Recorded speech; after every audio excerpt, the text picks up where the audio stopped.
जब भी इस टाइप का क्वेश्चन आए बच्चों, तो आपको पहले दो को क्या करना है, पैरेलल में जोड़ना है। अच्छा, अभी तो आर इक्विवेलेंट आया, करंट निकालेंगे तो ओम्स लगा दो भाई। तो वी तो नहीं पता हमें, बट आर टू हमें पता है कितना है, 8।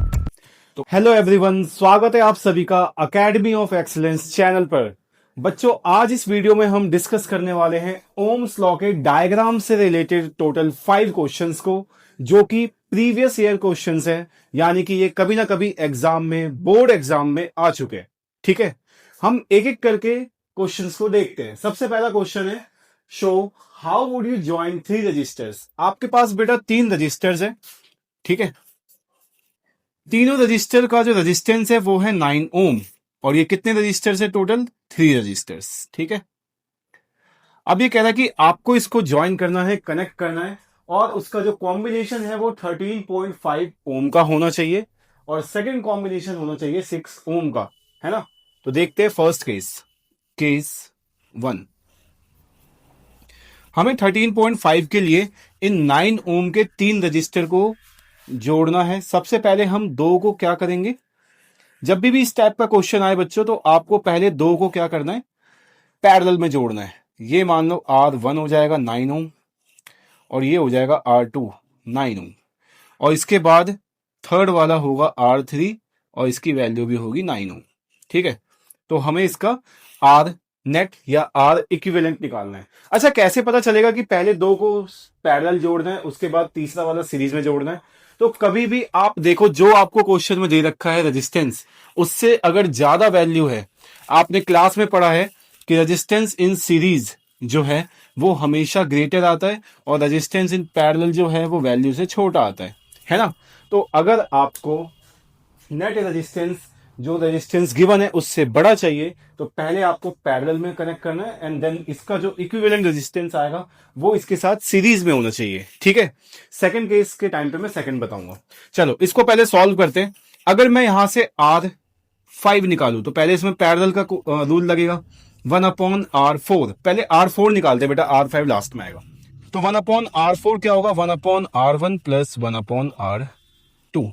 ठीक है, तो 1/R4 इक्वल होगा 1/9 प्लस 1/9। ठीक है, अब 1/R4 कितना आएगा, इनका एलसीएम लेंगे 9 आएगा, ऊपर वाले दोनों सेम आ जाएंगे, आपको ये बात पता ही है। तो 1/R4 इज इक्वल टू 2/9। हमें R4 की वैल्यू चाहिए, तो इसको हम रेसिप्रोकल करेंगे इसका, तो R4 इज इक्वल टू 9/2। जब आप इसको सॉल्व करोगे तो R4 आपके पास आ जाएगा 4.5 ओम। अब ये R4 आ चुका है। मैंने आपको पहले भी बताया था कि हम इस डायग्राम को सॉल्व करके अब लिखेंगे यहां पर, तो ये और फिर ये सेकंड। ठीक है, आपने 1 और 2 को सॉल्व किया, और ये बन चुका है R4 जिसकी वैल्यू है 4.5 ओम, और ये था R3 जिसकी वैल्यू थी 9 ओम। ठीक है बच्चों, अब इसको सॉल्व करेंगे और हमारे पास आएगा R5 which is R net या R इक्विवेलेंट। ठीक है, हाँ, तो ये दोनों सीरीज में, तो सीरीज का फॉर्मूला, दोनों का डायरेक्ट सम। तो ये है 4.5 और ये है 9। तो जब हम इसका सम करेंगे बच्चों, तो ये कितना आएगा, 13.5 ओम। तो हमारे पास R इक्विवेलेंट कितना आ गया, 13.5 ओम, जो कि हमसे इसने फर्स्ट पार्ट में पूछा था। ठीक है, अब हमें बनाना है 6 ओम। अब देखो, क्योंकि आपको रजिस्टर्स दे रखे हैं 9 ओम के, बट जो R इक्विवेलेंट की वैल्यू आएगी वो आएगी 6 ओम। तो आप क्या करोगे, आप इसमें पहले दो को, है ना, पहले दो को सीरीज में कनेक्ट करोगे, और फिर इनका जो सम आएगा, यानी कि इनको सॉल्व करने के बाद जो वैल्यू आएगी, आप उसको थर्ड वाले के साथ, देखो भाई, पहले दो को सीरीज में कनेक्ट करोगे, और इनका जो इक्विवेलेंट रेजिस्टेंस आएगा उसको इसके साथ पैरेलल में कनेक्ट करोगे। क्यों, क्योंकि पैरेलल में जो रेजिस्टेंस होता है वो कम हो जाता है। तो मैंने मान लिया इसको R1 9 ओम, इसको R2 9 ओम, और इसको R3 जो कि 9 ओम है। हमारे पास तीनों रजिस्टर 9 ओम के हैं। ठीक है, अब अगर मैं इसको सॉल्व करूं, तो सबसे पहले मैं R1 और R2 में लगाता हूं सीरीज का फॉर्मूला, जिससे आएगा हमारे पास R4। इसको हम सॉल्व करेंगे बच्चों, तो R1 plus R2 9 plus 9 which is 18 ओम। ठीक है, इसके बाद इस डायग्राम को भी हम सॉल्व कर लेते हैं। तो डायग्राम सॉल्व होने के बाद हमारे पास कुछ ऐसा दिखेगा। ठीक है। ये अब ये जो चीज है ना, ये बन चुका है R4 विच इज 18 ओम, और ये है अभी भी R3 जिसकी वैल्यू है 9 ओम। अगर हम इसको पैरेलल का फॉर्मूला लगा के सॉल्व करते हैं तो 1 अपॉन में RP, ठीक है, ये RP ही क्या होगा आपका, R इक्विवेलेंट होगा। तो फॉर्मूला लगाओ 1 अपॉन 18, देखो पहले लिख देता हूं मैं, 1 upon R4 plus 1 upon R3, ठीक है। तो 1 अपॉन R4 है 18 और 1 अपॉन R3 है 9। अगर हम इसका एलसीएम लेंगे तो आपको पता है 18 आएगा, 18 वन जा 18 यानी कि यहाँ 1, और 9 टू जा 18 यानी कि यहाँ पे 2, तो ये हो जाएगा 3 अपॉन 18 1 अपॉन RP। अगर मैं इसको रेसिप्रोकल करूंगा तो RP कितना आ जाएगा, 18 अपॉन 3, और जब हम इसको सिंप्लीफाई करेंगे तो 6, तो RP कह लो या R इक्विवेलेंट कह लो आप, इस केस में आ गया 6 ओम। तो यही इसका तरीका है। कभी भी आपको दिए हुए रजिस्टर से ज्यादा रेजिस्टेंस निकालना हो तो पहले आप पैरेलल में कंबाइन करोगे, देन जो इसका रिजल्ट आएगा उसको सीरीज में कंबाइन करोगे। और कभी भी आपको उससे कम वैल्यू निकालनी हो तो पहले दो को आप सीरीज में कंबाइन करोगे, देन इसका जो रिजल्ट आएगा उसको हम इक्विवेलेंट के साथ पैरेलल में कनेक्ट करेंगे। ठीक है, चलते हैं हम अपने सेकंड क्वेश्चन की तरफ। ठीक है, समझते हैं बच्चों क्वेश्चन नंबर 2 को। क्या रखा है, 4 resistors of 2 ohm each are joint end to end to form a square ABCD। ठीक है भाई, तो हमें ना सॉल्यूशन में पहले इसका डायग्राम बना लेना है। ये कह रहा है कि एक स्क्वायर की शेप में हमने 2 ओम के हमने 4 रजिस्टर, मान लो ये R1 है 2 ओम, यहाँ पे R2 है 2 ओम, यहाँ पर R3 है 2 ओम, और यहां पर R4 है 2 ओम। 2 ओम के 4 रजिस्टर्स लगा दिए हमने स्क्वायर की फॉर्म में। ठीक है, calculate the equivalent resistance of combination between any two adjacent corner. तो कह रहा है कि भाई आप इस कॉर्नर, किसी भी 2 कॉर्नर के बीच के आपको इसका क्या निकालना है, R इक्विवेलेंट निकालना है। समझ गए क्वेश्चन? आपके सामने ये डायग्राम है और आपको इसका R इक्विवेलेंट निकालना है। याद करो मैंने आपको बताया था, मान लो ये A पॉइंट है और ये B पॉइंट है, करंट यहां से चलेगा तो ये यहां जाके एक पार्ट ये और एक पार्ट ये, और फिर यहां से जो करंट जाएगा वो इससे होते हुआ यहां तक तो सेम आएगा। मान लो यहाँ पे करंट गया I1 और यहाँ गया I2, तो ये I1 यहां से गया, यहां से भी I1 जाएगा और यहां से भी I1 जाएगा, और इस जगह से भी क्या जाएगा, I1। मतलब ये तीनों जो कॉम्बिनेशन है बच्चों, ये तीनों क्या है, सीरीज। और यहां से क्योंकि करंट चेंज हो चुका है तो ये हो जाएगा पैरेलल। तो इन तीनों में क्या लगा देना है आपको, सीरीज का फॉर्मूला। आपको पता ही है, क्लास में पढ़ चुके हो, RS। क्या आएगा आंसर हमारा, R4 plus R1 plus R2। तो इसको ऐसे लिख देता हूं, R1 plus R2 plus R4। लगा दो इसमें 2 ओम 2 ओम 2 ओम, 2 प्लस 2 प्लस 2 विच इज 6 ओम। ठीक है, फिर मैंने बताया था आपको, याद करो डायग्राम को सॉल्व कर लेना जरूरी है। अब भाई इसको सॉल्व करके हमारे पास जो रिजल्ट आया ना वो थोड़ा इस तरीके का बनेगा। ठीक है, ये है 2 ओम का रजिस्टर जिसकी वैल्यू है कितनी, R3, मतलब R3 है जिसकी वैल्यू है 2 ओम, और ऊपर वाले तीनों को सॉल्व करके हमारे पास आया टोटल RS जिसकी वैल्यू है 6 ओम। अगर मैं इसको A और B मानूं। अब कई बच्चे ना डायग्राम में कंफ्यूज होंगे, भाई डायग्राम में कंफ्यूज होने की जरूरत नहीं है, बस मैंने इसको सीधा कर दिया, इसको उधर कर दिया, और इन तीनों को सॉल्व करके मैंने एक बना दिया। ठीक है, अब ये दोनों हो गए पैरेलल में, तो अब इसमें पैरेलल का रूल लगा दो भाई, 1 अपॉन RP कितना आएगा बच्चों, 1 upon RS plus 1 upon R3। तो 1 upon RP is equal to 1 upon RS की वैल्यू होगी 6 ओम और 1 अपॉन R3 की वैल्यू होगी 2। आप इसका एलसीएम लोगे, सभी को पता है इसका एलसीएम आएगा 6, 6 वन जा 6 और 2 3 जा 6, तो यहां पे आ जाएगा 3। ठीक है, तो 1 upon RP is equal to 4 upon 6। हमें RP की वैल्यू चाहिए, तो RP के लिए हमें इसको रेसिप्रोकल करना पड़ेगा, तो 4 जो है नीचे आ जाएगा, 6 आएगा ऊपर।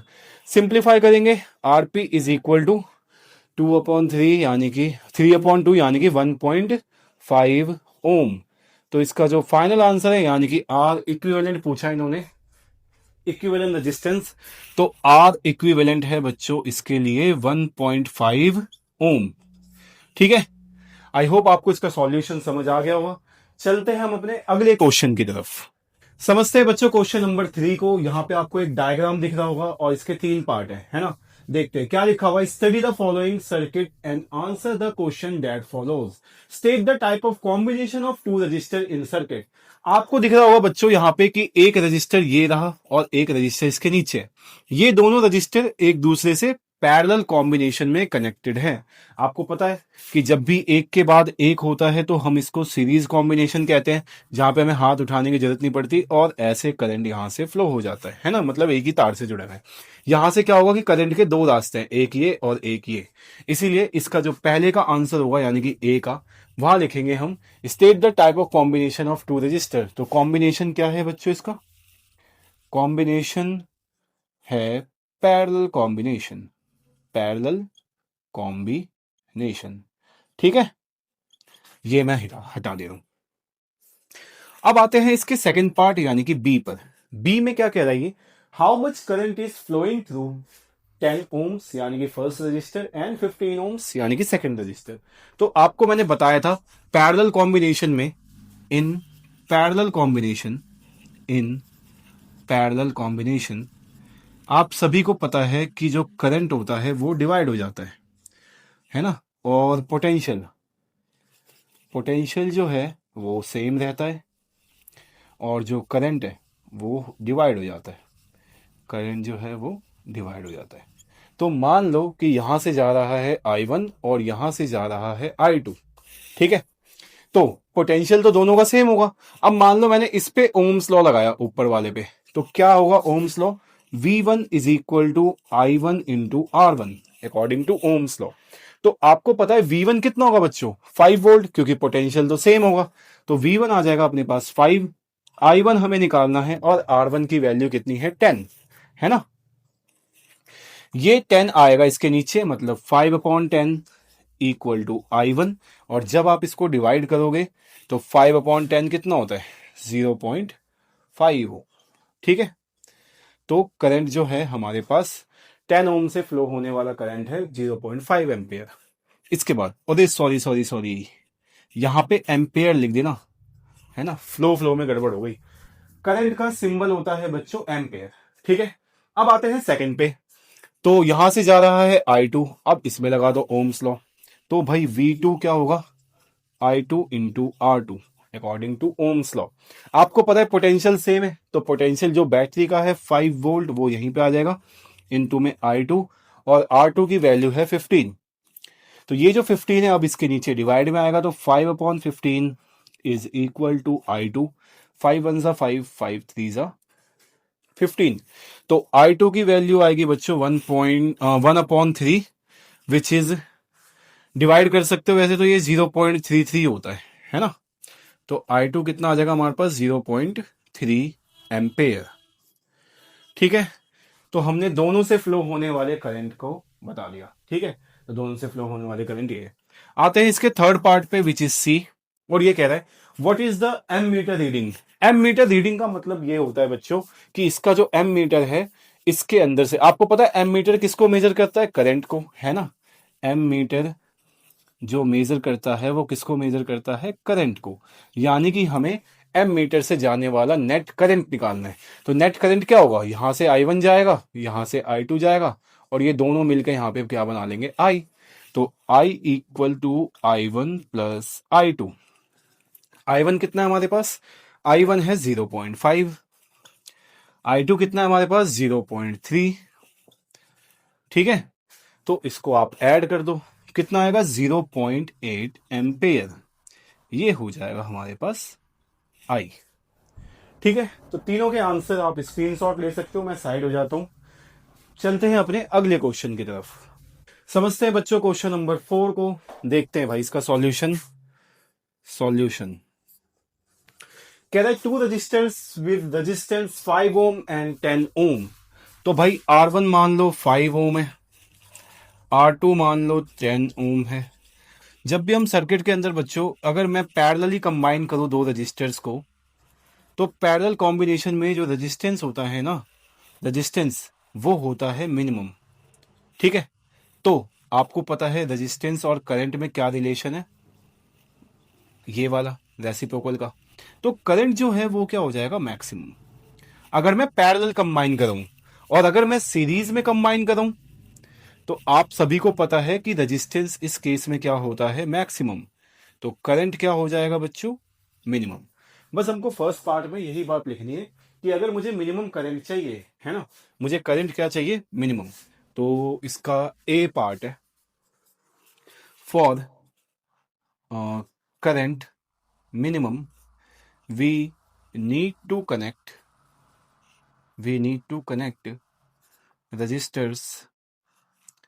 resistors in कौन से कॉम्बिनेशन में भाई, करंट मिनिमम कब होगा, जब सीरीज होगा। तो रजिस्टर्स इन सीरीज कॉम्बिनेशन।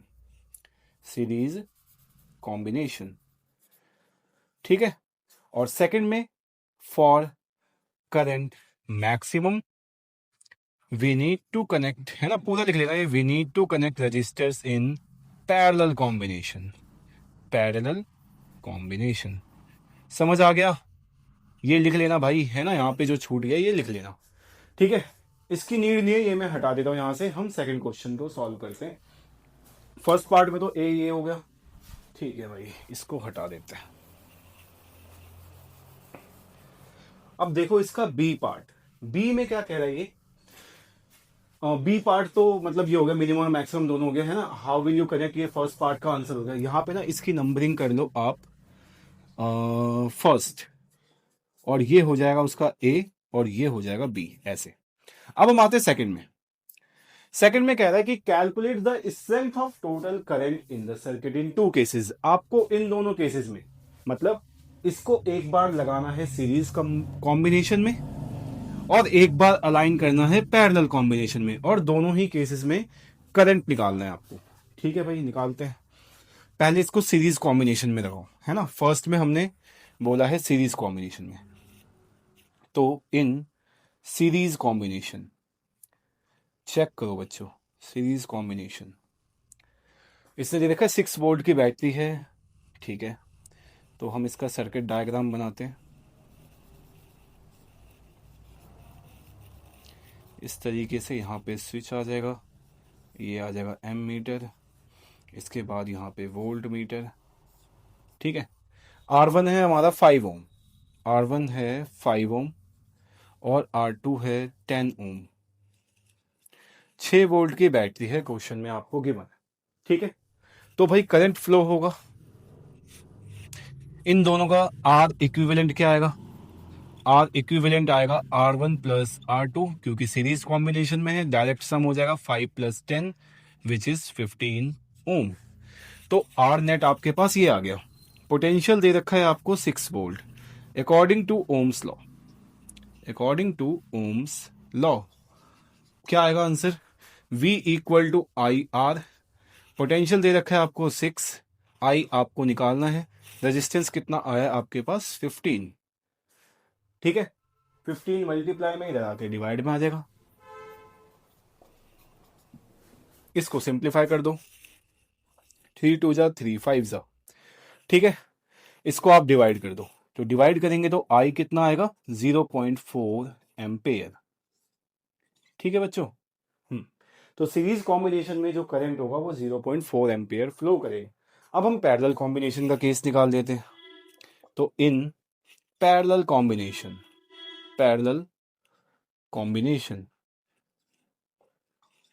ठीक है, दोनों को अगर पैरेलली कनेक्ट किया जाए, ऐसे बना देता हूं इसका मैं डायग्राम, एक यहां पर है और एक यहां पर है, इसके बाद यहां पे बैटरी है,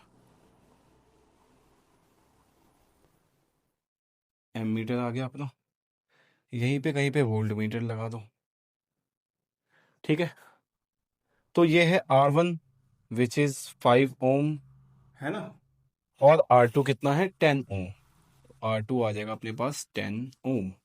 अगर मैं इसका पैरेलल में नेट निकालूं तो R इक्विवेलेंट क्या आएगा बच्चों, 1/R1 प्लस 1/R2, है ना। पैरेलल में आप सभी को पता होगा कि हम इसका 1 अपॉन करके सम करते हैं इसका, तो 1/R equivalent equal to 1/5 plus 1/10, तो 1/R इक्विवेलेंट, इन दोनों का एलसीएम आएगा 10, 5 2 ज़ा यानी कि 2 आएगा, 10 1 ज़ा 10। तो 1/R इक्विवेलेंट कितना आ गया, ये आ गया 3/10। आर इक्विवेलेंट की वैल्यू रेसिप्रोकल करते ही कितनी आ जाएगी इसकी, 10/3। जब आप इसको डिवाइड करोगे तो आर इक्विवेलेंट इस केस में आएगा 3.33 डॉट डॉट डॉट एम्पेयर। तो जिसको हम आर इक्विवेलेंट को हम राउंड ऑफ करके 3.33 एम्पेयर लिख सकते हैं। तो दोनों ही केसेस में मैंने, अच्छा अभी तो आर इक्विवेलेंट आया, करंट निकालेंगे तो ओम्स लॉ लगा दो भाई। मेरे को लगा कि यहाँ पे करंट आ गया, कोई बात नहीं, ओम्स लॉ लगाते हैं आप, अकॉर्डिंग टू ओम्स लॉ। चलो बताओ, V equal to I R होगा, ठीक है। पोटेंशियल कितना है इसके अंदर, सेम वही 6 वोल्ट का है तो 6 वोल्ट, यहाँ पे 6 आएगा। करंट हमें निकालना है, रेजिस्टेंस कितना आ गया हमारे पास 3.33। या आप ये भी रख सकते हो, अगर कोई बच्चा कंफ्यूज हो रहा है डेसिमल में तो आप ये भी रख सकते हो 10/3, है ना। तो 10/3 रख दो। आर इक्विवेलेंट की वैल्यू क्या थी 10/3, ये मत रख देना, ये गड़बड़ हो जाएगी। 1/R इक्विवेलेंट है, आर इक्विवेलेंट आप क्या रखोगे 10/3। तो 10/3 रख दिया, ये क्रॉस मल्टीप्लाई होगा, ये ऊपर आएगा और ये आएगा नीचे, तो 6 × 3/10 इक्वल टू आई, ये जाएगा इसके साथ और ये आएगा नीचे, ठीक है। तो 18/10 इक्वल टू आई। करंट आप देख सकते हो 1.8 एम्पेयर, ठीक है।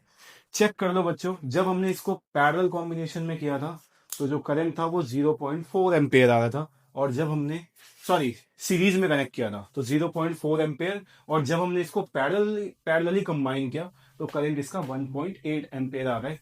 तो सीरीज कॉम्बिनेशन में जो करंट है उसकी वैल्यू कम है, 0.4 है, और जो पैरेलल कॉम्बिनेशन है इसमें इसकी वैल्यू 1.8 है। तो जो हमने यहाँ आंसर लिखा था ये भी वेरीफाई हो रहा है यहाँ पे, ठीक है।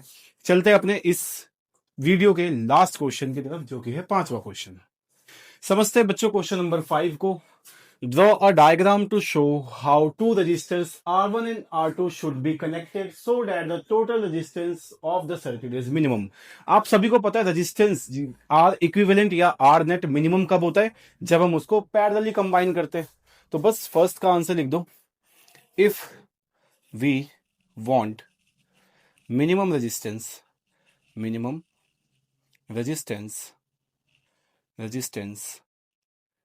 we need to connect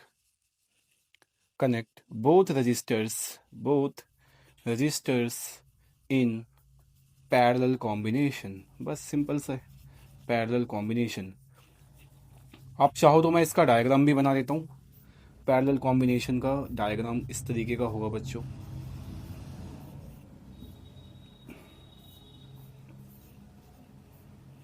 volt meter हमेशा पैरेलली आता है, ये आपको पता ही होगा। एम मीटर हमेशा सीरीज में आता है, ये भी आपने पढ़ा ही होगा। ये मान लो R1 है जिसकी वैल्यू है, अच्छा इसने वैल्यू नहीं दी, ठीक है, फिर तो ये हो गया R1, ये हो गया R2, बस, है ना।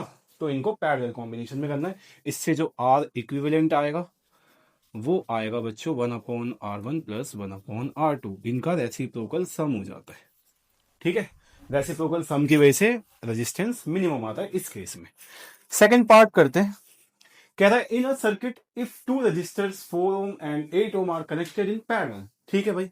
ऐसा ही डायग्राम बनेगा, दोबारा बनाते हैं कि एक सर्किट है, इसमें 4 ओम और 8 ओम का जो रजिस्टर है वो पैरेलली कनेक्ट किया जा रहा है।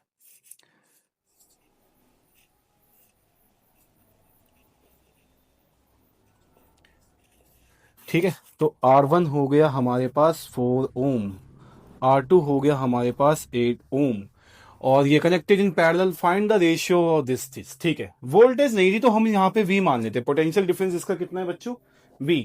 दोनों केसेस में two circuit, find the ratio of current passing through these two resistors, ठीक है, दोनों से पास होने वाले करंट। तो बच्चों मैंने आपको बताया था कि इससे करंट अलग पास होगा क्योंकि ये पैरेलल कॉम्बिनेशन है। पोटेंशियल सेम होगा, तो अगर मैं ओम्स लॉ लगाऊं इस छोटे वाले पे तो क्या होगा, I1 is equal to V1 is equal to I1 into R1। But potential तो वही होगा जो बैटरी में है ना, क्योंकि दोनों में सेम होता है। तो V equal to I1 into R1 आएगा। तो I1 की वैल्यू क्या आ जाएगी बच्चों, V अपॉन R1, और V तो V रहेगा क्योंकि वैल्यू नहीं गिवन हमें। R1 कितना आ जाएगा, R1 है 4। तो ये आ गया हमारे पास I1। सेम ऐसे ही I2 क्या आएगा, V अपॉन R2, है ना भाई। यहां से हमने ये निकाला, I1 V अपॉन R1 आए, तो I2 क्या आएगा, V अपॉन R2। तो V तो नहीं पता हमें, बट R2 हमें पता है कितना है, 8। तो I2 आ गया हमारे पास ये। अब क्या कह रहा है ये, दोनों का रेशियो निकालना है। तो भाई I1 बाई I2 कर दो, I1 बाई I2। I1 कितना था हमारे पास, V अपॉन 4। I2 कितना है हमारे पास, V अपॉन 8। ये जाएगा सबसे ऊपर और ये आएगा यहां पर। तो V इंटू 8 अपॉन में 4 इंटू V से V कैंसिल आउट, 4 1 जा 4, 4 2 जा 8। क्या आ गया ये, 2 अपॉन 1। तो I1 बाई I2 आ गया 2 अपॉन 1। तो I1 रेशियो I2 कितना होगा, 2 रेशियो 1।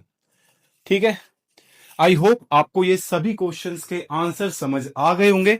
सबसे अच्छा क्वेश्चन कौन सा लगा कमेंट में बता देना। और जो नेक्स्ट वीडियो होगी उसमें हम इस चैप्टर के, देखो इस वीडियो में मैंने सिर्फ रेजिस्टेंस और ओम्स लॉ से रिलेटेड क्वेश्चंस ही करवाए हैं, बट जो इसकी नेक्स्ट वीडियो होगी उसमें हम लगभग 10 से 15 क्वेश्चन डिस्कस कर रहे होंगे। और इलेक्ट्रिसिटी के सारे कॉन्सेप्ट, मतलब जितने भी न्यूमेरिकल्स आते हैं, जितने भी अभी तक बोर्ड एग्जाम्स में पूछे गए हैं, जिस टाइप के भी न्यूमेरिकल, वो सारे न्यूमेरिकल मैं आपको उस अगले लेक्चर में करवा रहा हूंगा।